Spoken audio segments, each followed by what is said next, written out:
Hi friends, welcome to our channel my cooking journey. இன்றைக்கி நம்ம சேனலில் ஹெல்த்தியாக ஈஸியாக செய்யக்கூடிய முறுக்கு ரெசிபி தாங்க ஷேர் பண்ணியிருக்கேன். ஒரே ஒரு கப் அரிசி மாவு இருந்தால் நீங்கள் பர்ஃபெக்டாக செஞ்சு முடிச்சிடலாங்க. நீங்கள் ஃபஸ்ட் டைம் என்னோடய சேனலை பார்க்குறீங்கன்னா சப்ஸ்கிரைப் பண்ணிக்கோங்க ஃப்ரெண்ட்ஸ். வீடியோவுக்கு ஒரு லைக் கொடுத்துட்டு பாருங்கள்.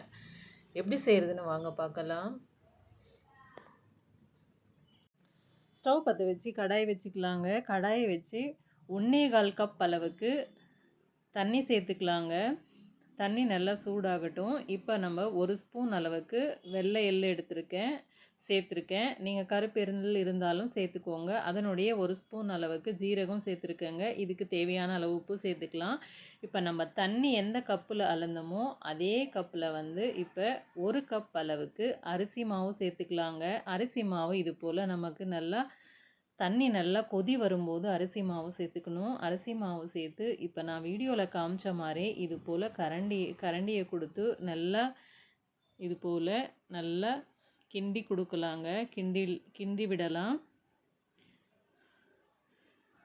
இப்போ நாம் ஸ்டவ் ஆஃப் பண்ணிட்டோங்க. ஸ்டவ் ஆஃப் பண்ணிவிட்டு அந்த சூடுலேயே பாருங்கள், இப்போ நான் வீடியோவில் காமிச்ச மாதிரியே கரண்டியால் நல்லா எல்லா பக்கமும் இந்த மாவில் அந்த சூடு படுற மாதிரி கலந்து கொடுத்துட்டு மூடி வச்சிடலாம். 1 நிமிஷம் அப்படியே இருக்கட்டும். அதுக்கடுத்து நான் இறக்கி வச்சுட்டு இப்போ பாருங்கள், அதே சூடாக இருக்கட்டும். சூடு இருக்கும். இந்த சூடு இருக்கும்போதே நம்ம இந்த கரண்டியால் எந்த அளவுக்கு நம்மளால் முடியுமோ அந்த அளவுக்கு நம்ம நல்லா மசிச்சு விட்டுடலாம்.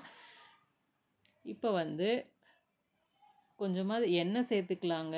எண்ணெயோ இல்லை நெய்யோ சேர்த்து இது போல் மாவை நல்லா பிசைஞ்சிக்கலாம். நம்ம முறுக்கு மாவு பதத்துக்கு பிசைஞ்சிக்கலாம். இந்த இடத்துல ரொம்ப உங்களுக்கு கெட்டியாக இருந்துச்சுன்னா கொஞ்சமாக தண்ணி விட்டுக்கலாங்க. தண்ணி விட்டு பிசைஞ்சிக்கோங்க. எனக்கு இதுவே கரெக்டாக இருக்குது. அதுக்கு அப்படியே பிசைகிறேன். இந்த அளவு இருக்கணும் பாருங்கள். மாவு கன்சிஸ்டன்சி இந்த அளவுக்கு இருக்கணும். இப்போ நம்ம பிசைஞ்ச மாவை 2 பாகமாக பிரித்து எடுத்துக்கலாம். பாருங்கள், நான் 2 பாகமாக இது போல் பிரித்து எடுத்துட்டு இப்போ நம்ம முறுக்கு உரல் எடுத்துக்கலாம். இப்போ 1 கண் இருக்கிற இந்த அச்சு எடுத்துக்கலாம். அச்சு எடுத்து அதுக்கும் எண்ணெய் தடவிக்கலாம். முறுக்கு உரலுக்கும் எண்ணெய் தடவிக்கலாம். எண்ணெய் தடவி நம்ம ஏற்கனவே 2 பாகமாக பிரித்து வச்ச இந்த முறுக்கு மாவை ஒரு பகுதியை எடுத்து நம்ம முறுக்கு உரலில் சேர்த்து ஸ்டஃப் பண்ணிக்கலாம். இப்போ நான் முறுக்கு பிழியறதுக்காக 2 பிளேட் எடுத்துருக்கேங்க. அந்த பிளேட்டு மேலே கொஞ்சமாக எண்ணெய் தடவி இருக்கேன். எண்ணெய் தடவி வச்சுக்கலாம். அதுக்கடுத்து இல்லைன்னா நீங்கள் இதை ஒரு பிளாஸ்டிக் கவர் மேலே கூட பிழிஞ்சிக்கலாம். இப்போ பாருங்கள், நான் இந்த பிளேட்டு மேலே பிழியிறேன் பாருங்கள். ரொம்ப நல்லா பிழியறதுக்கு வருங்க. ஏன்னா நம்ம அரிசி மாவு நல்லா சுடு தண்ணியில் நல்லா இது வெந்திருக்கு இல்லையா? வெந்திருக்கிறதால நமக்கு எங்கேயுமே கட் ஆகாது. கட் ஆகாமல் நமக்கு பிழியறதுக்கும் ஈஸியாக இருக்கும். ஈஸியாக பர்ஃபெக்டாக நமக்கு முறுக்கு பிழியறதுக்கு வரும். ஃபஸ்ட்டு முறுக்கு கொஞ்சம் இது போல் கஷ்டமாக இருக்குங்க. வர வர பிழிய உங்களுக்கு ரொம்பவே ஈஸியாக இருக்கும். பிகினர்ஸாக இருந்தாலுமே நீங்கள் ஈஸியாக பிழிஞ்சிடலாம். இது போல் பிழியும்போது ரொம்ப கட்டாகி வருதுன்னா கொஞ்சமாக தண்ணி சேர்த்துக்கோங்க. தண்ணி சேர்த்து மாவு பிசைஞ்சிங்கன்னா இது கட்டாகாமல் வரும். ரொம்ப இலகுவாக இருந்துச்சுன்னா கொஞ்சமாக நம்ம அரிசி மாவு சேர்த்து திரும்பவும் நம்ம பிசைஞ்சு திரும்பவும் முறுக்கு சுற்றுனீங்கன்னா அதுவும் நல்லா வரும். இப்போ எனக்கு பர்ஃபெக்டாக இருக்குது மாவு. இது போல் நம்ம எடுத்த மாவை நான் ஒரு 4 முறுக்கு பாருங்கள் இது போல் சுற்றிட்டு வச்சுருக்கேன். ஈஸியாக வருது பாருங்கள். இப்போ நமக்கு முறுக்கு சுற்றி வச்சுட்டோம். அதுக்கடுத்து ஸ்டவ் பற்ற வச்சு கடாய் வச்சுருக்கேன்.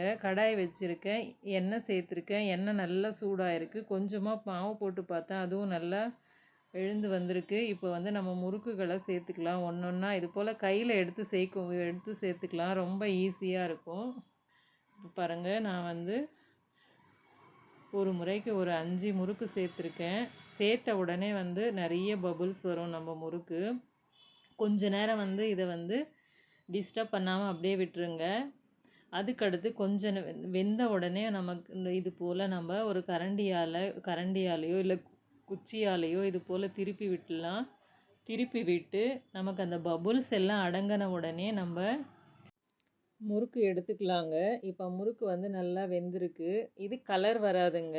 வெறும் அரிசி மாவு நம்ம சேர்த்து செஞ்சதால் இது வெள்ளையாக தான் இருக்கும் இந்த முறுக்கு. ஆனால் சுவை மட்டும் ரொம்பவே நல்லா இருக்குங்க. இப்போ பாருங்கள், 2வது முறை வந்து நான் வந்து பெரிய பெரிய முறுக்காக சுற்றிருக்கேன். சுற்றி வந்து போட்டிருக்கேன். எவ்வளோ சூப்பராக இருக்குது பார்த்தீங்களா நம்ம முறுக்கு வந்து. இது போல் நீங்களும் ட்ரை பண்ணுங்கள். டீ போடுற டைமில் ஈஸியாக இந்த முறுக்கு செஞ்சிடலாங்க. ரொம்பவே நல்லாயிருக்கும். தவறாமல் ட்ரை பண்ணுங்கள். இப்போ நம்மளோட 2வது முறை போட்ட முறுக்கும் வெந்து வந்துடுச்சுங்க. எடுத்துட்டோம். இப்போ நான் ஒரு முறுக்கை எடுத்து உங்களுக்கு உடச்சி காமிக்கிறேன். எந்த அளவுக்கு இருக்குன்னு பாருங்கள். சூப்பராக இருக்குங்க. இந்த வீடியோ பிடிச்சிருந்தா லைக் பண்ணுங்கள், சப்ஸ்கிரைப் பண்ணுங்கள். நம்ம சேனலில் இன்னும் நிறைய வீடியோஸ், ஹெல்தி வீடியோஸ் இருக்குது. அதையும் பாருங்கள். தேங்க்யூ ஃபார் த வாட்சிங் கைஸ்.